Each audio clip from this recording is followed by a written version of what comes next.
After that Notre Dame game, you already know we have a lot to talk about, but before we break it all down on this episode of Under Review, I'm Bree Mahn. And I'm Bree Carroll. Let's get into it.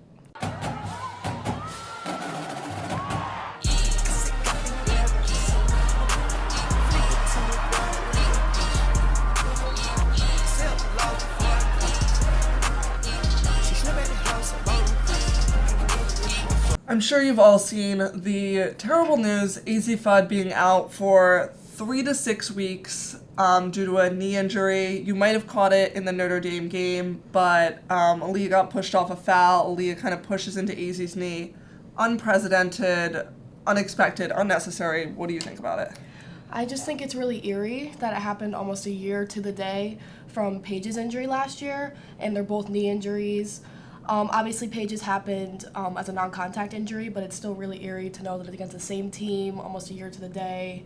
And, yeah, it's just really bad luck. Do we have to stop playing Notre Dame? Every single time our star guard, who's scoring the most points, goes down.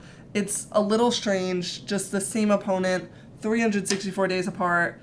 Paige and Azzi being out at the same time again. I don't like it, and I'm just unhappy about the timeline. 3 to 6 weeks lines up to around end of January, so we'll hopefully have her back for that South Carolina game, but it's just crazy to think how much of a shift this creates.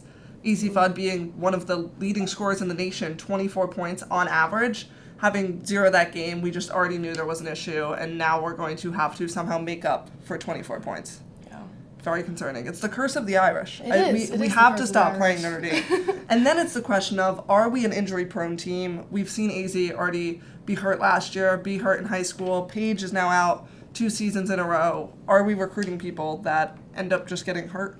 I think part of it has to do with how hard we play. I feel like, obviously injuries are a part of sports. No matter what happens, you can't always prevent them. Even if you're taking the most precautions possible, you're always going to have that risk of an injury.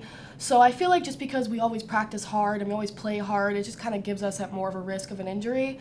But, you can't deny that it's definitely a little eerie how many injuries we've had in the past, especially last season. And now, like you said, having Azzi out again as our leading guard, it just bad luck. Just really just the curse of the Irish. I'm repeating it. I know that we're more UConn focused, but I have to say I've never seen a team go through this much adversity. Who else has 3 starters on their bench? It's just unprecedented, and one that we don't even know their potential, Ice Brady. So it's just strange. No other team is dealing with this, and we hear the word adversity, adversity, adversity again. I don't even think the UConn women's basketball team ever wants to hear the word again. But it's just the question of, how did this happen? Is this the same as last year, or do you think this is better or worse? I do think we are at a better position this year than we were last year. Dorca's coming back, hopefully. It's not set in stone yet that she'll be back for Princeton, but hopefully she'll be back. That'll definitely put release a lot of pressure from the team. Obviously, Ice and Paige being out for the whole season is definitely not the best look for the team, but, at the end of the day, Azzi's still being out for 3 to 6 weeks. She's not out for the whole season, so hopefully this will kind of give the team a little more push to really give everybody the ball, have everybody scoring, kind of alleviate a lot of the pressure that they had put on Azzi to begin with, and kind of get everybody to have the ball and score. I definitely agree. It's just strange how this could happen 2 seasons in a row in 2 completely different ways. Obviously, last season we weren't expecting a whole bunch of injuries, so now we're kind of prepared to adjust at any moment, but still, no one was expecting Azzi Fudd to go down. She was carrying the team at points, obviously a lot of other people contributing, but you can't deny she was the highest scorer on the team. It is very hard to suddenly make up for 24 points, and we saw that in the Notre Dame game. That first half was just a struggle. Olivia Miles, Notre Dame, got 13 points in the first quarter. Our shooting percentage was 27%, but it kind of shifts in that second half. I asked Coach Oriema what was kind of the goal going out for that first half to the second half, what he said to try to do coming out of that locker room. Take a listen. We talked about at halftime that if we attack and if we move the ball more and we move people more and just do the normal things that we do and not stand and watch like we did the first half. It was that, and then defensively, I thought we needed to keep them out of the lane, not let them score so easy in the lane. And we did both of those things for quite some time. So coming out of that first half, we were down 17 points. Obviously, a lot of things that needed to be adjusted. As you could hear him say, what do you think were some of those struggles that happened? So I think we had a lot of good looks when it came to shots, but a lot of them just weren't falling or executing. And I do also at the same time think we were rushing a lot of shots. I feel like we were taking a lot of looks that we didn't need to take that were a little more risky just to get points on the board that didn't end up falling through. I think defensively we definitely played better in the pass, and I feel like we were just not doing a great job at guarding Olivia Miles, and knowing that she's their leading scorer and knowing that she already had 13 points in the first quarter, I feel like they should have applied a lot more pressure on her because she was obviously carrying a lot of Notre Dame's points. You could see Coach Oyama say they were kind of trying to prevent people from getting in that lane, and we were having such a hard time doing that in that first half. They were just able to get off so many layups, and by the amount of turnovers we kept having, it just kept giving them the lead and more of a lead and more of a lead. And I think just one of the other things about that game is just there were not too many fouls, but the fouls were so silly. Yeah. There wasn't really any reason for them, and it just looked like we were frazzled. No one wanted to take that leadership spot. Lou Lopez-Seneschal still scored 21 points in that game, but I think just it's concerning to see that no one was stepping up, and now seeing that we have Azzi Fudd out, it is no longer suggested that someone steps out, but necessary. I just think we looked frazzled. We knew that we couldn't come back from 17 points playing the way we were, and we cut it to that 5 points the third quarter, but then we just couldn't keep pressing on the gas through the fourth. Notre Dame really showed out that game, but what do you think is like the main lesson to have learned moving on to the next game? I think there's a lot of defensive lessons when it comes to picking their leading scorer and really applying pressure to them. I feel like as a defense, we're not very good when it comes to man-to-man coverage, and I feel like that's another thing that kind of frazzled us. And I just feel like the silly fouls, like you said, just stuff that we just didn't need to do that put a lot of us in foul trouble. Just rushing shots, knowing that we're down by a lot. I feel like really pacing the offense, getting a good look is what really would have probably helped us with scoring-wise. And just not relying on Azzi. I mean, we kind of had the same problem last year before Paige went out. I feel like a lot of the team was relying on her to do a lot of their assists, a lot of their points. And I feel like we started to get into a pattern with Azzi of doing the same thing. Obviously Nika she's one of the leading assists in the nation. But when it comes to scoring, a lot of the points come from Azzi. So I feel like now that she's out, hopefully a lot of the team, obviously Lou scoring 21 points this game, she scores a lot, but I feel like a lot of the other players should really, have more of a chance to score and take a lot of that scoring pressure off of Azzi, so that when she does come back, we'll have a whole other set of scores to come in. I think the parallel between Azzi and Paige is kind of crazy because the main lesson we learned from last season with Paige going down is we cannot rely on Paige Beckers. We all have to step up in our own way, and then we kind of accidentally got into the way of relying on Azzi, and not that we should be punished every time, but for some reason it happens right when we get into some level of comfort.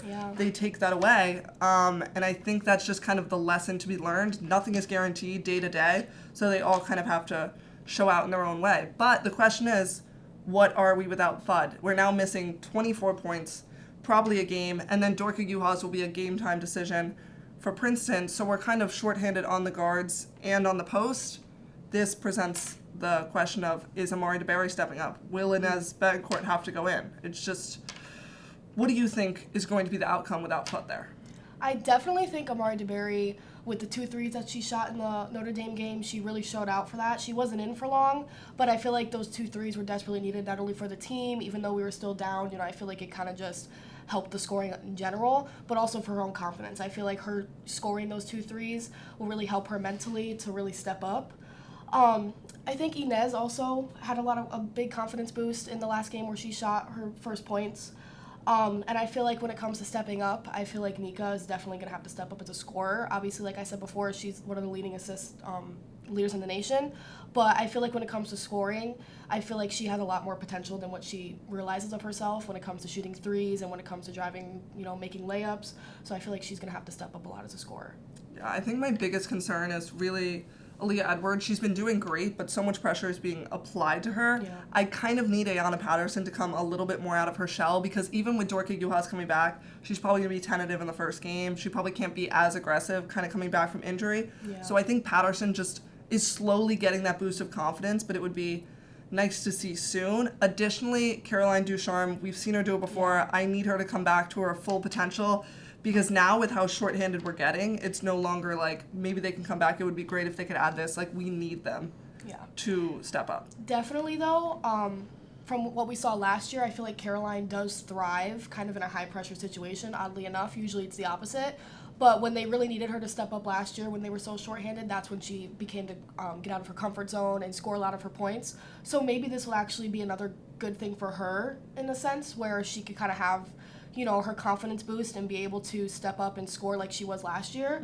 Because I feel like, you know, I agree with you. She's definitely been playing a little tentatively, taking shots that she shouldn't necessarily be taking, or driving to the rim and just, you know, kind of forcing stuff. So I feel like this will kind of calm her down in a way and put her back in her element of playing under pressure. Yeah, I think so. It's the idea of being forced to step up is obviously scary, but it's when she's done her best, being put under pressure and just knowing that the trust is within her. Coach Oriama said last year she was the person that he trusted most with the ball, so I think she just needs to get her confidence back, start playing in the motion she used to. But I think looking forward to Princeton and Maryland, it's less of the two opponents I'm worried about, and it's more of just how are we going to play. Both good teams. Maryland beating Notre Dame off a buzzer beater right before we played them, but I think it's just a question of how we will show out. I don't think we can sugarcoat this. Simply the situation our team has been put in is awful. I don't know, honestly, any other team that has faced this much adversity, and I know we usually put a positive spin on it, but it's very tricky to go through so many adjustments. So I think that we've just entered this learning period that we weren't expecting to. So I knew the takeaway from that Notre Dame game would be we're too dependent on Fudd. I just didn't know that we would have to really learn from it that quickly. Yeah, it is definitely eerie. Last time this happened, when we lost Paige, the next game we played was against Georgia Tech, and that obviously ended in a loss, our first unranked loss in who even knows how long. But coming off of that, I feel like we definitely have the potential to do well against Princeton. Like we said, a lot of people are going to have to step up. It's definitely not impossible. I feel like if we just keep our confidence level up, and if we, you know, give the ball to everybody and really play like how we usually play, I think we'll be okay. I think so too. I have to say, one lesson I've learned: do not play Notre Dame next year. Love the campus, great coach, great players, but simply not necessary. Don't need to do it. It's too strange. Give it a break. Yeah, but UConn will be facing Princeton this Thursday at Gamble, and they will be traveling to College Park to face off with Maryland on Sunday. So the tough games do not end. We haven't entered Big East just yet, a couple more non-conference games, so we'll definitely see how it goes, and we'll definitely keep you updated. But until then, I'm Bree Mahn. And I'm Bree Carroll. Thanks for watching.